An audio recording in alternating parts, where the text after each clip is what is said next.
All right, guys. Hello. Welcome back to Kellan Real Estate. As always, thank you to everybody who's been subscribing to the channel. People have been liking the videos, much appreciated. So in this one, how to take care of your property. So as I've mentioned before in my previous videos, I watch other people's real estate videos, and there's a lot of people who give out very good information.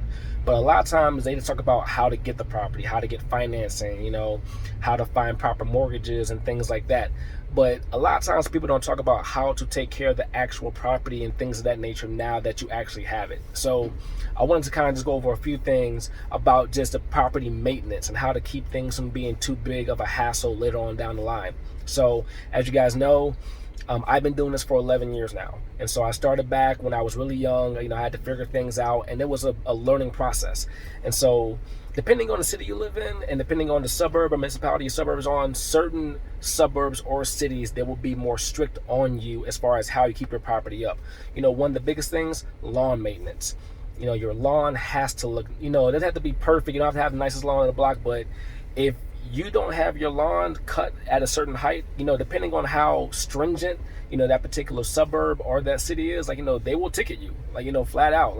For some reason, if you're trying to juggle too many things at once and you're trying to be the one to cut the grass, or you're having a service that's not reliable and they're not cutting the grass and the grass gets too high, you can get a ticket. And then also, when you have that high grass, other insects and things like that can come into your property. So lawn maintenance, knowing how to cut your lawn properly, or having people who know what they're doing cut the lawn properly for you, having the weeds pulled, spraying weed killer in between the cracks, your concrete, things of that nature. There's basic things to kind of help your property look nice, to give your property some curb appeal. Also, don't be afraid to use pavers, things like bricks that you can put on the side of your property. I've done that on all my properties, actually, to give it a little bit more curb appeal. Also, when you look in the inside of property, especially depending on who your tenants are, if you have women tenants, because women typically have longer hair, make sure either A, that you have netting on the drain so that drains don't get clogged up, or B, if you don't have netting, or even if you still do have netting, either use Drano or any type of substance that can get rid of the small clogs that happen in the bathrooms over the course of time. It's inevitable, trust me. Even if you use bleach, simple things like that will keep your property from having backups, backup between the sinks and also the bathtubs. And little things like that can save you a lot of money. You will gladly rather go to the dollar store and buy a bottle of bleach to pour down the drain to kind of flush some things out, or go get a bottle of Drano from Walmart or wherever, as opposed to having to call a plumber if you can't do it yourself and having to have an actual rot out happen.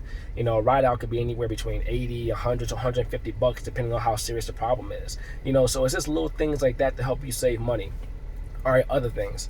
Making sure that if you need big time repairs like the roof, you're taking care of that immediately. So, or at least you're planning out for that and you know what's going to happen.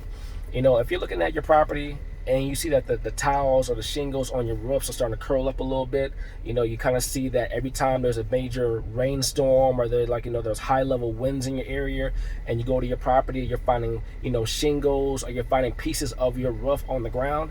9 times out of 10, that means it's about to be time for a new roof. And trust me, for everything I've seen, roofs aren't cheap. Roofs can be anywhere from $10,000, $15,000, $20,000. You get them double layered and all this stuff. They cost a lot of money.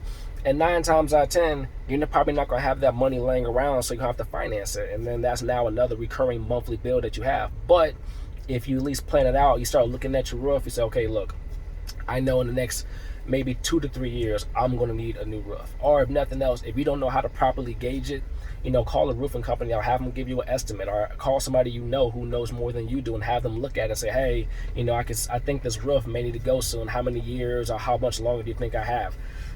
Maybe 2 years, maybe 4 at the most. And start at least getting your mind wrapped around the fact, okay, I'm gonna have to get a new roof soon. It's just one of the things about running a property. It is what it is.